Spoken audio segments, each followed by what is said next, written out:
Shalom, shalom, bien-aimés de Dieu, shalom. Bienvenue à votre émission Plateau charismatique. Aujourd'hui, je reçois pour vous l'apôtre Samuel Kwasi qui vient nous parler de la prière pour l'évangélisation et nous sommes à la 72e émission. Bonsoir, apôtre. Bonsoir, servant de Dieu, Rebecca Martin. Comment Comment allez-vous allez-vous? ce soir? Oh, oui, ça va. Un peu fatigué, mais bon, ça va. Dieu Amen, fait grâce. amen. Et l'évangélisation, ça se passe bien? Oh oui, ça va, ça va. Dieu fait grâce. C'est pas Amen, facile, mais Dieu fait grâce. amen, amen, amen.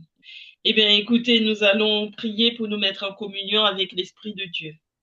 Amen. Père, Seigneur, nous te prions et te confions ce moment. te Nous confions prions de nous assister, prions de nous pour le conduire. contrôle éternel du Ton devoir nom de soit béni, de que l'autre, ton de nom soit glorifié.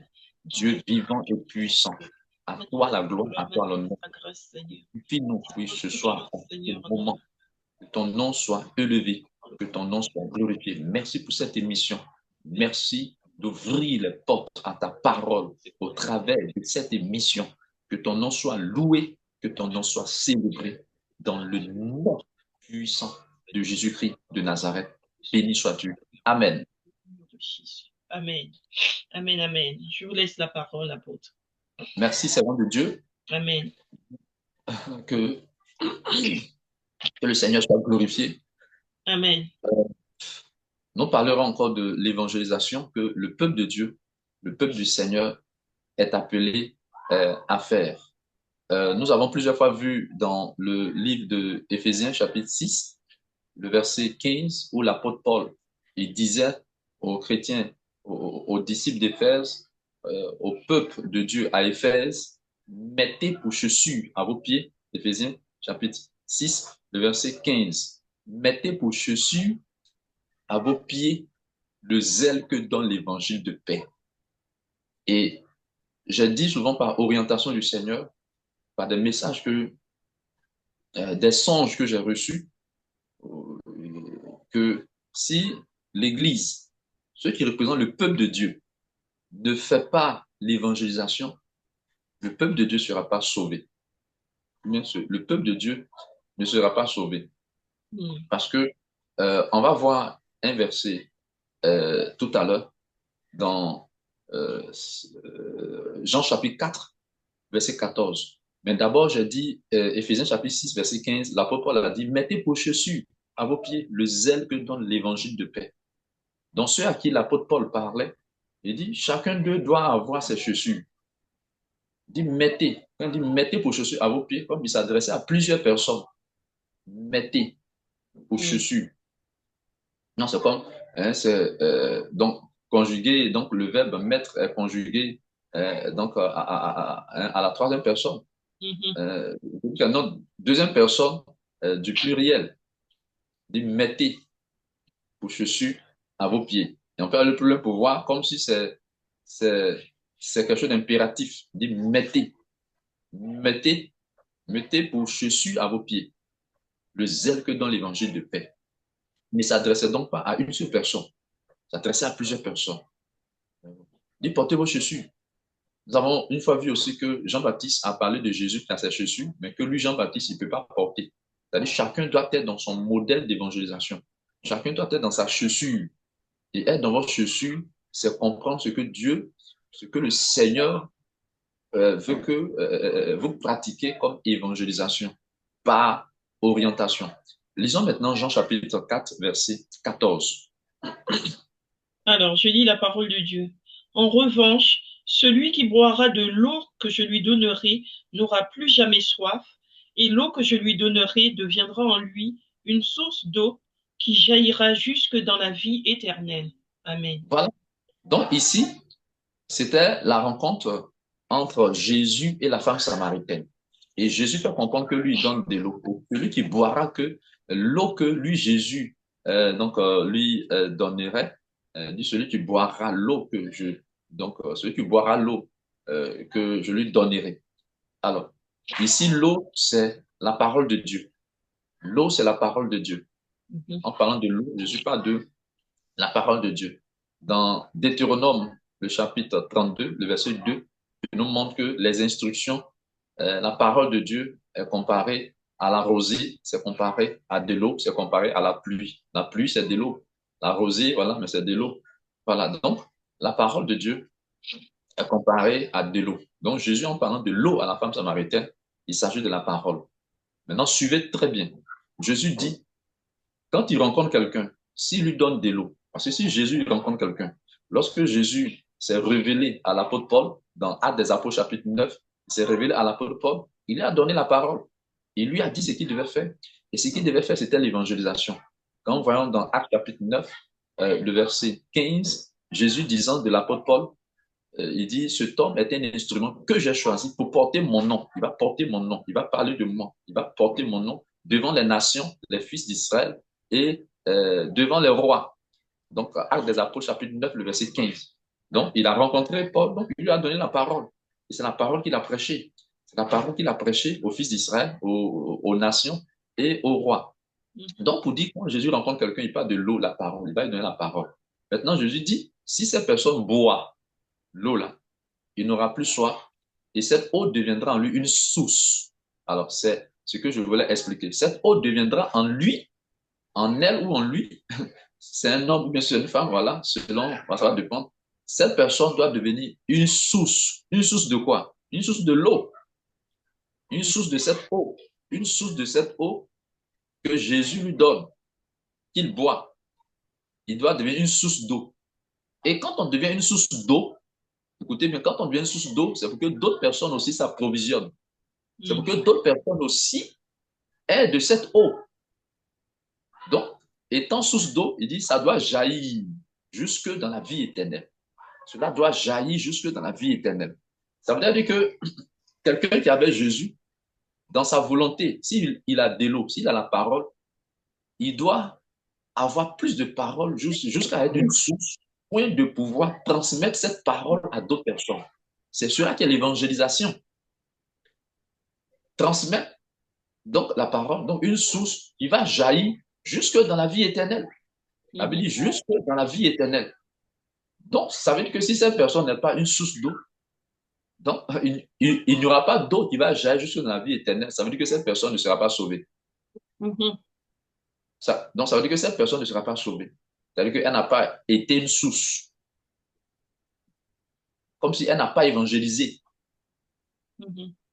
Par elle, d'autres personnes n'ont pas reçu l'eau, n'ont pas reçu la parole. On peut donc se baser là-dessus pour dire, mais celui qui n'évangélise pas, celui qui a vraiment reçu le Seigneur qui n'évangélise pas, c'est-à-dire qu'il ne sera pas sauvé. Comme il n'a pas accompli la mission pour laquelle il a été choisi. Je ne sais pas si on se comprend. Hein. Si, on se comprend. Mais moi, j'ai une question, apôtre. Tous les chrétiens qui sont assis sur les bancs de l'Église, c'est-à-dire qui ne sont pas dans le service de l'Église, qui ne sont pas dans le ministère, et est-ce que, bon, beaucoup d'entre eux, bon, il y en a qui évangélisent, mais il y en a qui ne le font pas. Est-ce que ça veut dire que même s'ils sont des bons chrétiens, ils ne seront pas sauvés? Non. Bon chrétien, en fait, ce jugement se fait par la parole de Dieu.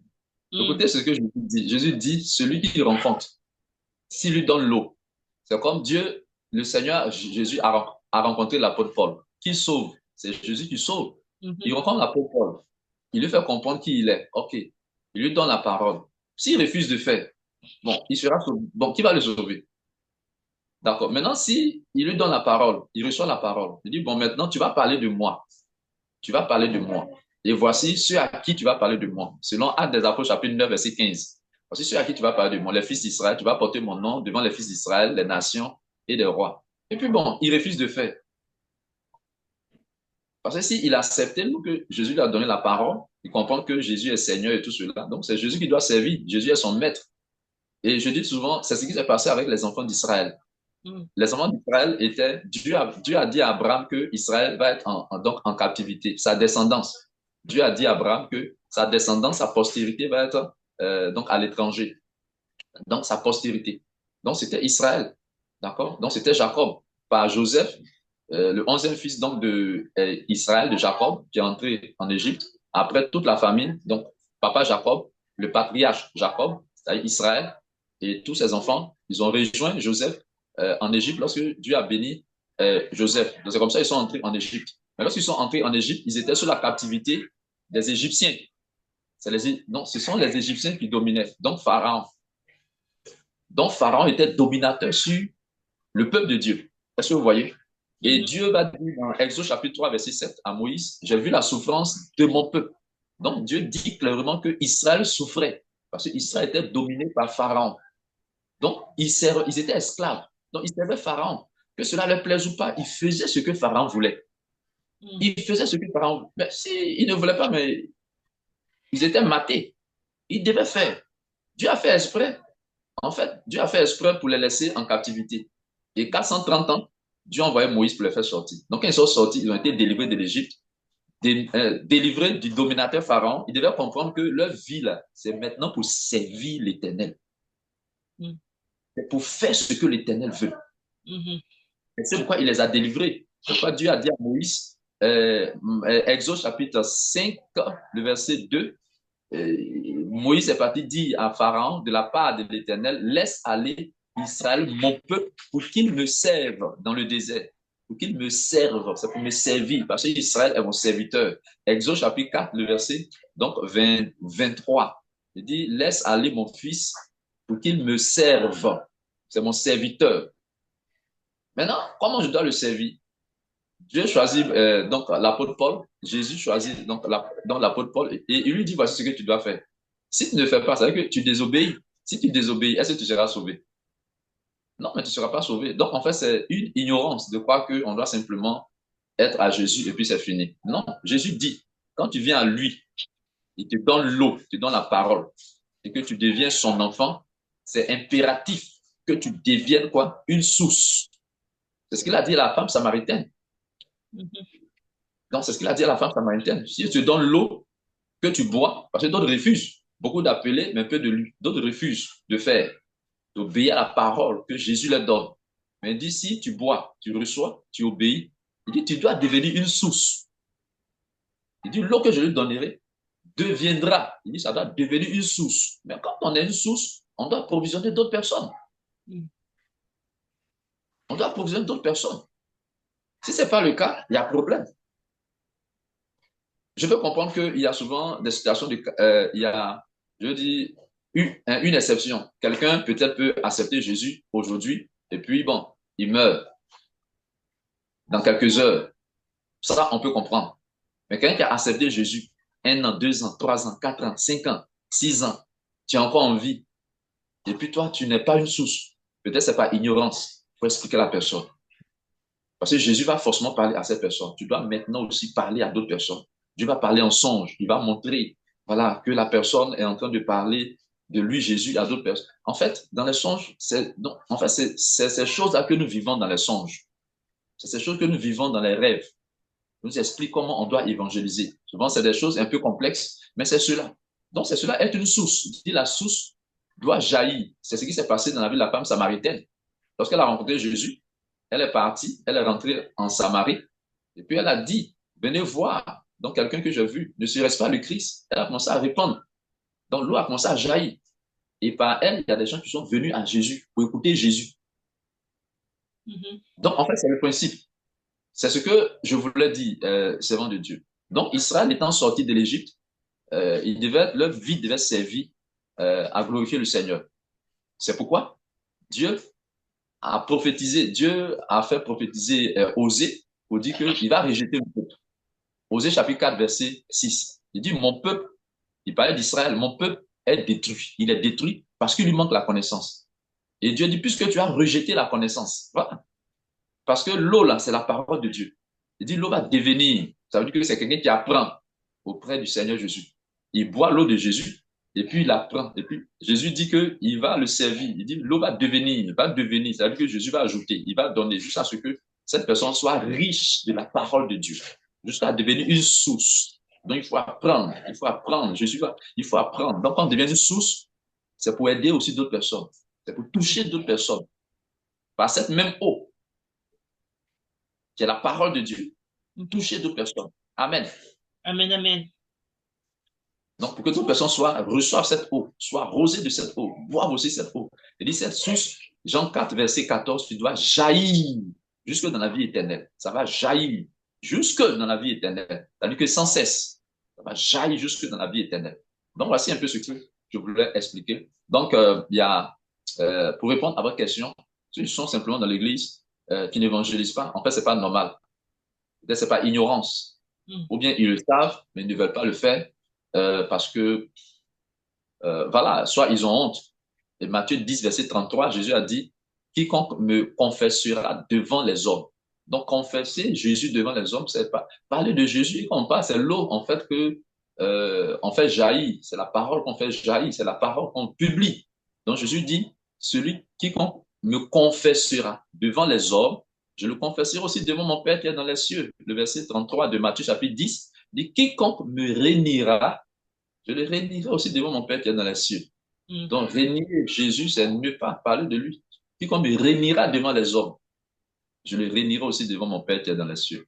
Donc, voici un peu pour répondre à votre question, servant de Dieu. Voilà, donc nous sommes tous appelés à évangéliser. Il y a un verset que nous avons souvent vu, 2 Corinthiens chapitre 5, le verset 17 au verset 18. Le verset 17, il dit, si quelqu'un est en Christ, il est une nouvelle créature. Les choses anciennes sont passées, voici, toutes choses sont devenues nouvelles. Au verset 18, la parole de Dieu dit que tout cela vient de Dieu, qui nous a réconciliés, écoutez bien, peuple de Dieu, Dieu qui nous a réconciliés avec lui par Christ.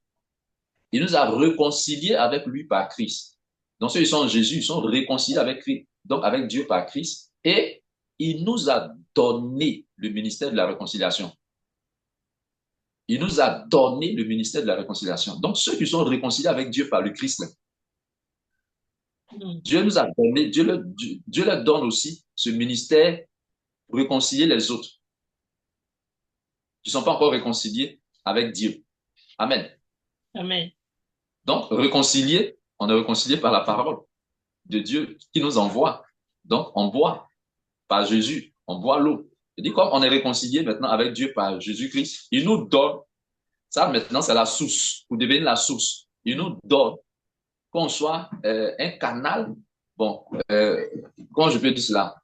Qu'on soit des gens qui vont réconcilier, qui vont travailler à ce que d'autres personnes soient réconciliées avec Dieu par Jésus-Christ. C'est cela le ministère. Il nous a donné le ministère de la réconciliation. Amen. Amen. Donc, la personne qui devient la source, quand l'eau va jaillir, ceux qui vont boire, ça va les réconcilier avec Dieu par le Christ. Amen, amen. Maintenant, moi, j'ai été réconcilié. Dieu me donne le ministère de la réconciliation. Et puis bon, je ne fais pas. Il y a problème. Je ne travaille pas à réconcilier, donc à ce que les gens soient réconciliés avec Dieu par Jésus-Christ. Il m'a réconcilié avec lui par le Christ. Il me donne, et puis je ne le fais pas. C'est une désobéissance. Est-ce que je serai sauvé? Non. Est-ce que je serai sauvé? Non. Donc, et c'est ce qui s'est passé avec le peuple d'Israël. Osée 4, verset 6 que j'ai expliqué. Dieu dit, mon peuple, là, il est détruit parce qu'il manque la connaissance. Et Dieu dit, puisque tu as rejeté la connaissance, je te rejetterai. Dieu n'a-t-il pas rejeté Adam? Dieu n'a-t-il pas chassé Adam? Il avait choisi. Mais Adam n'a pas obéi. Dieu l'a rejeté. Ça sera aussi pareil pour nous. Si on ne fait pas ce que Dieu nous demande de faire, il va nous rejeter. Dieu nous a choisi. Beaucoup d'appelés. Donc, tous ces versets doivent nous interpeller. Nous, serviteurs, servants de Dieu. Nous, serviteurs de Dieu. Serviteurs et servants de Dieu. Peuple de Dieu. D'accord? Voilà. Donc, Dieu a rejeté Adam. Et ici, dans Osée 4, 6, il dit, mon peuple est détruit parce qu'il manque la connaissance. Puisque tu as rejeté la connaissance, je te rejetterai. Tu seras dépouillé de mon sacerdoce. Tu seras dépouillé de mon sacerdoce. Donc, du service, je vais te l'arracher. Tu seras dépouillé de mon sacerdoce. Puisque tu as oublié la loi de ton Dieu, j'oublierai aussi tes enfants. Amen. Amen. Amen, amen. Et cela va s'accomplir dans le livre de Matthieu 21, verset 43, où Jésus a dit au peuple de Dieu ceci. Je vous déclare, c'est pourquoi je vous déclare, ça c'est Jésus qui le disait, c'est pourquoi je vous déclare que le royaume vous sera enlevé et donné à une nation qui en rendra le fruit. Et il y a un verset qu'on peut voir aussi, voilà, là, on va le lire. Jean-Baptiste l'a dit, Jean 1, verset 11, que Israël a rejeté Jésus. Israël n'a pas reçu Jésus, qui est la lumière. Ils n'ont pas reçu Jésus. Ouais, ils n'ont pas reçu Jésus. C'est ce pourquoi cette grâce est ouverte maintenant au monde entier, à tous les hommes dans le monde entier qui ne sont pas de la postérité d'Abraham de façon physique. Tous ceux qui sont dans le monde entier qui croient en Jésus qui est la lumière, Jésus leur donne de devenir enfants de Dieu. Jésus leur donne le pouvoir de devenir enfants de Dieu. Et la lumière, c'est qui? C'est Jésus. Jean 8, verset 12, Jésus a dit, je suis la lumière du monde. Alors voyons le verset 11 de Jean chapitre 1. Qu'est-ce que Jean dit? Alors là, je lis la parole de Dieu. Elle est venue Mais, chez les siens et les siens ne l'ont pas accueillie. voilà, elle est venue chez les siens. Alors, elle est mise pour quoi ou pour qui? Voyons au verset 4. Elle parle de qui? De la lumière, oui. En elle, il y avait la vie et cette vie était la lumière des êtres humains. OK. La Continuez. lumière, la lumière brille dans les ténèbres et les ténèbres ne l'ont pas accueillie. Voilà, allez-y. Il y eut un homme envoyé par Dieu. Son nom était Jean. Il vint D'accord? témoin pour rendre témoignage à la lumière afin que tous croient par lui. Il OK, donc n'était la parole de Dieu, pas à la Jean. lumière, mais il vient rendre témoignage à la lumière. Voilà. Oui, allez-y. Cette lumière était la vraie lumière qui, en venant dans le monde, éclaire tout être humain. Elle était dans le monde et le monde a été fait par elle. Pourtant, OK. le monde ne l'a pas reconnue. D'accord. Elle Verset est 11. venue chez les siens et les siens ne l'ont pas Voilà. accueillie. Voilà. Donc, ici, elle parle de la lumière. Maintenant, qui est cette lumière dont Jean-Baptiste a témoigné? C'est Jésus-Christ. C'est ça. Je crois qu'on l'a au verset 14. Voilà. Donc, c'est Jésus-Christ. Mais dans Jean 8, verset 12, quand même, Jésus a dit, je suis la lumière du monde. Et c'est Jean-Baptiste qui a présenté Jésus, qui a témoigné de Jésus. Voici l'agneau de Dieu qui ôte le péché du monde. Donc, la Bible dit que Jean, qui est l'homme envoyé par Dieu, il est venu témoigner de qui? De la lumière.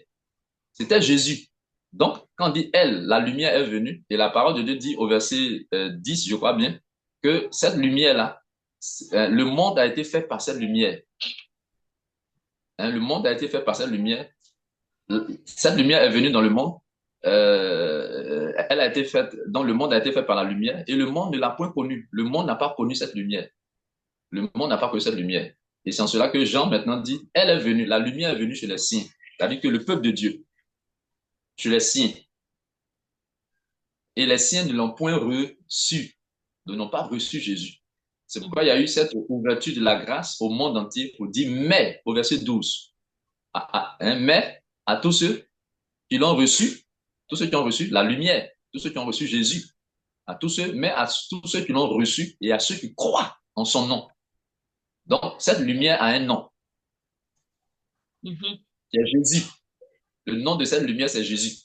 Amen. Donc, si tu crois en son nom, elle a donné donc la lumière, donc Jésus, dans le pouvoir de devenir enfant de Dieu, lesquels sont nés. Amen. Amen. Donc, ça veut dire que quand Jean a dit les siens, là, n'ont pas reçu Jésus. Bon, quelqu'un qui ne reçoit pas Jésus, bon, est-ce qu'il va être sauvé? Il ne peut pas être sauvé. Ils étaient le peuple de Dieu. Jésus était venu pour eux. Jésus a dit clairement, je n'ai été envoyé qu'aux brebis perdues de la maison d'Israël. Les siens dont Jean parle, c'est Israël, la postérité donc de Jacob. Ils n'ont pas obéi. Et c'est ce que Dieu disait par Osée. Mon peuple n'a pas la connaissance. Il a rejeté la connaissance. Et Dieu dit, puisque tu as rejeté la connaissance, je te rejeterai. Parce que pour Dieu, connaître Dieu, c'est connaître aussi sa parole. Donc, ils n'ont pas reçu Jésus. Bon, s'ils n'ont pas reçu Jésus, est-ce que Jésus va le sauver? Donc, va le sauver. Quelqu'un qui ne reçoit pas, bon, donc est-ce que le Seigneur va le sauver? Il y a un problème. Donc, il y a un autre peuple que Dieu a choisi, qui est appelé Israël spirituel, qui Mhm. est tous ceux dans le monde entier. Là, ce n'est plus par la descendance de Abraham, mais c'est une descendance spirituelle, c'est-à-dire en croyant en Jésus, on fait partie maintenant du peuple de Dieu. Mhm. Or, avant, pour faire partie du peuple de Dieu, Il fallait être de la descendance, simplement de la descendance d'Israël, de la descendance de Jacob. Tu es né dans la famille, tu es de la lignée, tu fais partie du peuple de Dieu. Mais aujourd'hui, c'est-à-dire ceux qui reçoivent Jésus dans le monde entier, ceux qui croient en Jésus, qui est la lumière, ils deviennent enfants de Dieu. Ça, c'est le nouveau peuple. Ça, maintenant, c'est le nouveau peuple. Amen. Et l'autre, Dieu l'a rejeté parce qu'ils n'ont pas obéi. Maintenant, nous aussi, qui ne sommes pas descendants directs, physiques de Israël, physique, qui représentons le nouveau peuple de Dieu, si nous aussi, nous n'obéissons pas, c'est qu'il nous demande de faire. Si on ne fait pas, il va nous rejeter. Ceux qui vont faire seront sauvés. Donc, c'est quelques détails que j'ai donnés. Il nous a choisis et puis il nous dit ce pourquoi il nous a choisis. Et c'est ce que Dieu a dit de l'apôtre Paul, Actes chapitre 9, le verset 15. Jésus a parlé donc de Paul à Ananias. Il dit, cet homme-là, c'est un instrument que j'ai choisi. Pour faire quoi? Pour faire quelque chose. Pour porter mon nom. Devant. Donc, pour répandre l'eau. Pour qu'il soit une source. Le but, c'est pour qu'il soit une source. C'est pas pour le sauver seulement lui-même. Lui-même, oui, mais il faut qu'il soit une source pour que par lui, d'autres personnes soient sauvées. Maintenant, si ce but n'est pas atteint, parce que quelqu'un vraiment qui doit être sauvé, il doit comprendre qu'il y a nécessité d'évangéliser. Et c'est lui qui a dit, malheur à moi si je n'annonce pas l'évangile. Malheur à moi si je n'annonce pas l'évangile. Et c'est comme cela, Jésus a parlé aussi de malédiction sur le peuple d'Israël en parlant des pharisiens et des scribes. Matthieu chapitre 23, verset 13. Il dit, malheur à vous, scribes et pharisiens hypocrites. Pourquoi il leur a dit cela? Il dit parce que vous fermez, Matthieu 23, verset 13, il dit parce que vous fermez aux hommes le royaume des cieux. Vous n'entrez pas vous-même et vous empêchez ceux qui voudraient entrer d'entrer. Amen. Amen. Voilà. Et Jésus même a dit, la preuve qu'on est disciple de Dieu, c'est pas quand on a bu seulement l'eau. Jésus dit, si je te donne l'eau que tu bois, voilà, c'est que tu es mon disciple. Non, il dit, quand il te donne l'eau, si tu bois, pour qu'il sache que tu es son disciple. Si tu portes du fruit. Parce que si l'eau reste seulement à ton niveau, pour Dieu, tu n'es pas disciple. C'est-à-dire, tu as bu l'eau pour toi seul. Non, il dit, tu dois boire l'eau pour que par toi aussi, d'autres personnes boivent l'eau. Et Jésus l'a dit dans Jean 15, verset 8. Il dit, si vous portez beaucoup de fruits, non, il faut porter fruit. Si vous portez beaucoup de fruits, c'est ainsi que mon Père sera glorifié et que vous serez mes disciples. Et que vous serez mes disciples. Donc, être disciple du Seigneur, la preuve là, qu'on est disciple du Seigneur, c'est si on porte du fruit. Maintenant, si j'ai bu l'eau, Jean chapitre 4, verset 14, j'ai bu l'eau, et puis par moi, d'autres personnes ne reçoivent pas la parole. Donc, je ne porte pas de fruit. C'est comme je ne suis pas disciple. Amen. Amen. Que Dieu nous bénisse. On va s'arrêter là aujourd'hui. Prochainement, nous continuerons par la grâce du Seigneur. Amen, amen. Eh bien, nous allons prier, apôtre. Seigneur, nous te disons merci pour ce moment, pour ce temps. Toute la gloire te revienne. Merci pour ta parole. Merci pour ton peuple. Merci pour tes serviteurs. Nous prions de nous aider à t'obéir. Nous prions de nous aider à faire ta volonté. Que ton nom soit célébré, ton nom soit loué. Conduis-nous, conduis ton peuple, conduis chacun dans l'évangélisation. Que tu attends de nous. Conduis tes serviteurs, conduis tes servantes dans l'évangélisation. Éclaire-les, guide-nous, oriente-nous au nom de Jésus. Chacun doit avoir ses chaussures. Chacun doit porter ses chaussures. Chacun doit être dans le modèle de l'évangélisation que tu exiges au nom de Jésus. Il en soit ainsi. Merci pour la lumière qui est la parole. Merci pour la lumière. Que la gloire te revienne. Ton nom soit célébré au nom de Jésus-Christ de Nazareth. Merci Seigneur pour cette émission, d'ouvrir les portes des hommes qui vont entendre ta voix, des femmes qui vont entendre ta voix, tes serviteurs, tes servants qui vont entendre ta voix pour que les conduire dans l'évangélisation. La gloire te revienne, ton nom soit célébré au nom de Jésus. Ouvre les portes à cette émission. Je dirais, ouvre les portes de ta parole dans la vie de tes serviteurs, dans la vie de tes servants. Que la gloire te revienne dans le nom de Jésus. Que ta parole prospère dans leur vie, dans leur vie, dans leur ministère. Que les âmes soient sauvées pour la gloire de ton nom. Merci Seigneur, au nom de Jésus. Nous avons prié. Amen. Amen. Amen. Eh bien, écoutez, apôtre, je vous remercie. Merci pour ce temps de prière que nous avons pu prendre devant l'Éternel et surtout pour cette émission. J'espère que beaucoup sont bénis et pourront reprendre aussi ces émissions pour prier et recevoir la puissance du Saint-Esprit, recevoir l'onction. Je Amen. Que la gloire revienne à Jésus. Amen, amen. Je vous dis à très bientôt, apôtres. À bientôt, servant de Dieu. Amen. Soyez bénis. Amen.